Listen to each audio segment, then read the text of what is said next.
Hello BookTube! It's time to read my lips for another book review.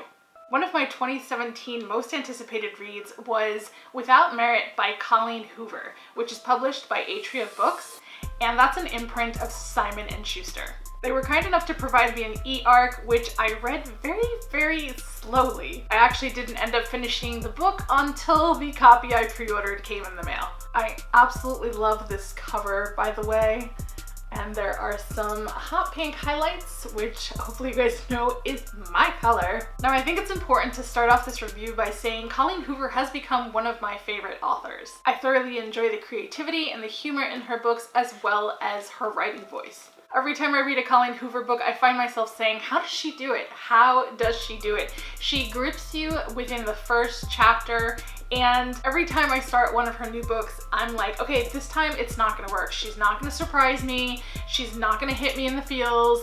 I'm gonna understand her formula, and I'm gonna get it this time, and it's not gonna come as a shock.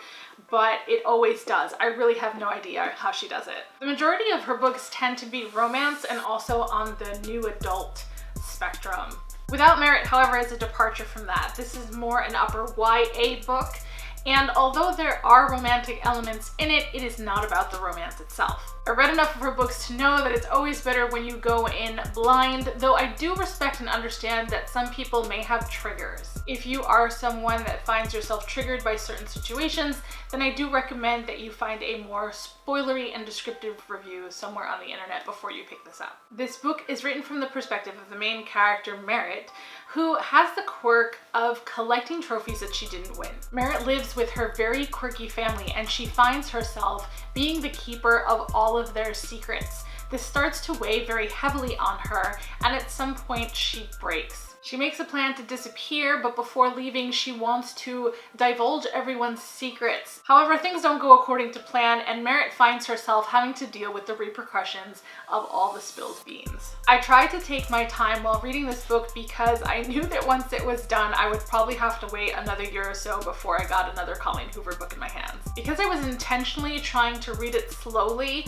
I didn't get the sense of the book dragging like some other people may have. Merit's family is very quirky, and they have a dysfunctional family dynamic. I have some of my own personal family experiences with living with dysfunction, so I didn't find it to be unrealistic as some may have suggested. As I was reading through the chapters, I couldn't help but kind of recap them for my husband, which always left us like, where does she come up with this stuff? Some of it was funny, it was off the wall, it was eccentric, but Without Merit also contains some more serious themes as well. If you're already a fan of Colleen Hoover and you've been thinking of picking up Without Merit, then you should definitely try to keep an open mind because it's very different than her usual writing. Some readers have suggested that she may have tried tackling way too many issues in one book, and though I can understand why they would feel that way, I didn't necessarily feel that way as I was reading through the book. It felt like a lot, but not too much. It was different than the average Colleen Hoover, but yet still very Colleen Hoover all the same. Of all of her books I've read thus far, this one was the easiest to imagine becoming a movie. I feel like it could be up there with Little Miss Sunshine or Napoleon Dynamite, or just one of those really quirky movies. I gave Without Merit 5 out of 5 stars because for me, while I was reading it, I found almost any excuse to kind of run off and read a few more pages. I did pace myself, but whenever I could squeeze out a few minutes in my busy schedule, I was flipping through those pages. I think the characters in this book will stay with you long after you're done reading. Have you read Without Merit? Have you added it to your TBR list yet? If so, let me know in the comments below. If you've learned something new today, please be sure to subscribe and hit the bell to be notified when I upload new videos. Thanks for watching, and see you next time.